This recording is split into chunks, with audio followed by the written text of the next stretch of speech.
My name is Dom, and today we are going to go over why I believe that the Nissan 350Z won't make a good first car. This is going to be very similar to my top 5 things why I hate the Nissan 350Z, but I think that these are all very good points if you're looking for a first car and you're considering a Z, that be a 350Z or a 370Z. So to get into it, number one, we're gonna go over the overall cost. I believe that the Nissan 350Z is a good package for what you get for the price point. But if you're new to the car scene and you're just starting out with your very first car, you've never driven before in your life, I don't believe this is gonna be a good car for you. Aftermarket parts are expensive. Coilovers, exhausts, everything else, wheels are very expensive for this car. If you're someone who's in high school right now and you're not making a lot of money, it's difficult to buy new things and to buy a lot of aftermarket parts for this to modify it the way you want to do it. Number two, learning to drive manual in this car would be a pain in the butt. I don't think anyone should try to learn how to drive manual in this car. The clutch is heavy, the engagement point is really high, which makes it difficult. There are way more easier cars to drive out there, like a BRZ or Miata or whatever it is. Even my girlfriend Bree has said that it's been pretty difficult to learn how to drive. And that leads us into number 3, which is the overall power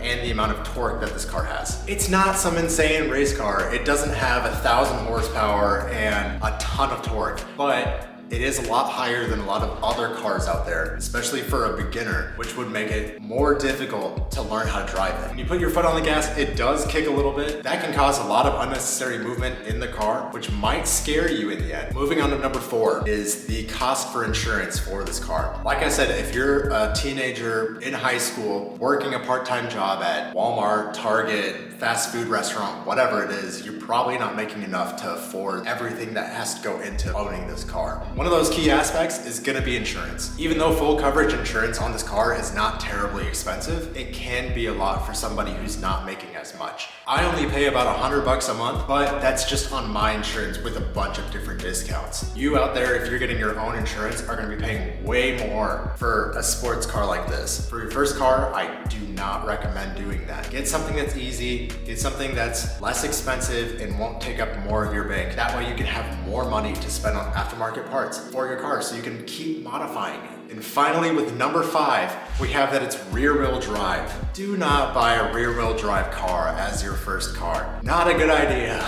There are too many things that can go wrong, especially with driving in the winter if you live in a state that has snow or ice or sleet. Driving a rear-wheel drive car just makes it 10 times more difficult to get around during the winter. Trust me, I've been daily driving this car for 3 years in the Nebraska winter. I do not like it at all whatsoever. At least I have the Jeep now so I can get around, but daily driving this car in the winter sucks. I do not recommend it. It slides. If you don't have traction control on, it's not very good in the snow. It is pretty low for a stock ride height, especially if you get coilovers and lower it anymore, you're gonna get stuck in the snow. There are other good alternatives out there for you, and I would not recommend it. So even though I don't recommend this being your first car, there's still a ton of reasons out there why I recommend it being your second car. You have a little bit more money, you're able to modify things, you've worked on a car before, so you know what's going on, and you know what you can do to make it better.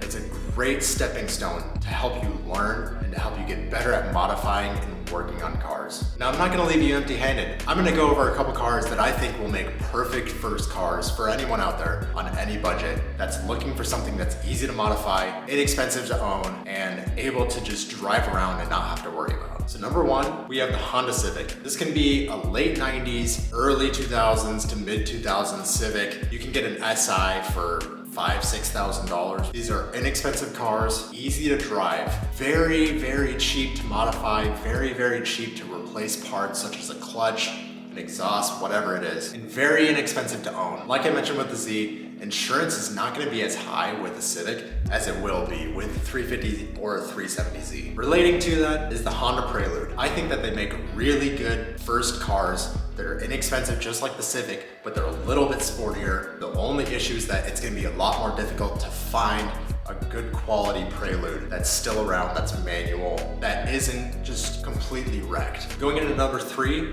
is the Mazda Miata. They are jumping in price right now, so it's not gonna be as likely for a lot of you out there. Aftermarket parts are super inexpensive. You can get a nice exhaust for about $500–600. Jumping back into the Honda world, we have the Acura RSX. I considered getting this as one of my first cars. I just couldn't find a good one that was in good enough shape around the right price point to be able to pick one up. But if you do find one, definitely take it as your first car. These are pretty inexpensive to modify. You can find them in different price ranges, all over the place in different conditions, whatever you're looking for. But they will be slightly higher on the insurance range since they are a luxury brand. The very last car I would recommend as having your first car would be my Nissan Sentra SER Spec V. Only the SER Spec V version. None of the other versions are gonna make it to this list because I do not like any of the other versions. The Spec V has the sportiness, has enough torque, enough horsepower to get you by. That's what I learned how to drive manual on, and I 100% still believe that that is a very good first car. I'm so happy I got to experience that car, and I'm very sad that I sold it because I wish I still had it today. Everything's very accessible on that car,